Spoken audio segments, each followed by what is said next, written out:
نوشاہی دواخانہ و دار الحجامہ۔ بسم اللہ الرحمن الرحیم۔ عزیز سامعین، قرض ایک ایسی مصیبت ہے، ایک ایسی آزمائش ہے، ایک ایسی بلا ہے کہ انسان اس کے نیچے اگر اس کے تلے دب جائے تو پھر اس کا نکلنا بہت دشوار اور بڑا مشکل ہوتا ہے۔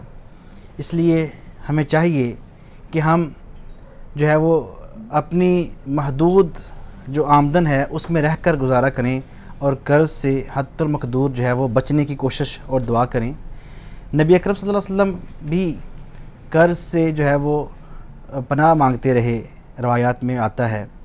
اور یہ قرض ایسی جو ہے وہ ایک مصیبت ہے، خدا نخواستہ بندے پہ قرض ہو اور وہ فوت ہو جائے اور یہ تو معاف نہیں ہے۔ یہ تو شہید کے اوپر بھی قرض ہو اگر خدا نخواستہ تو اس کو بھی اس کی معافی نہیں ہے، حقوق العباد ہے۔ حقوق اللہ تو اللہ تعالیٰ معاف فرما دیتا ہے، حقوق العباد جو ہے اسے اللہ تعالیٰ معاف نہیں فرماتا۔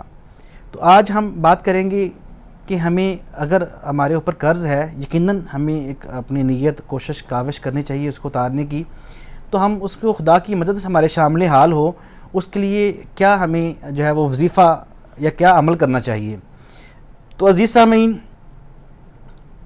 دعائے معصورہ ہے، حدیث مبارکہ میں دعا ملتی ہے اور آتا ہے کہ اگر انسان کے اوپر پہاڑ کے برابر بھی قرض ہو تو اس دعا کو پڑھنے سے وہ جو ہے قرض سے بری و ذمہ ہو جاتا ہے۔ اور وہ دعا کیا ہے؟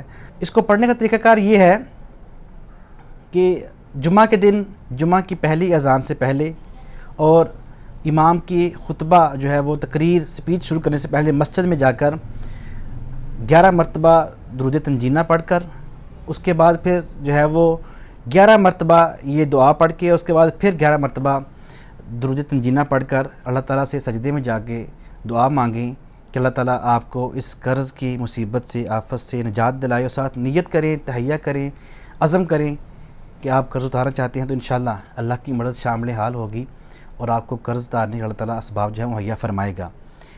اگر ایسے کرنا مشکل ہو تو پھر اس کا طریقہ دوسرا یہ ہے کہ آپ روزانہ کسی ایک بھی وقت جو ہے اپنا ٹائم کا، وقت کا تعین کر لیں اور 303 دفعہ اس دعا کو اول آخر درود شریف کے ساتھ پڑھا کریں، 41 دن یہ عمل کریں اور اس کے بعد اللہ تعالیٰ سے دعا روزانہ کریں اور آخر میں پھر دعا کریں۔ انشاءاللہ قرض اتارنے کی اسباب جو ہے اللہ تعالیٰ آپ کو فراہم فرمائے گا۔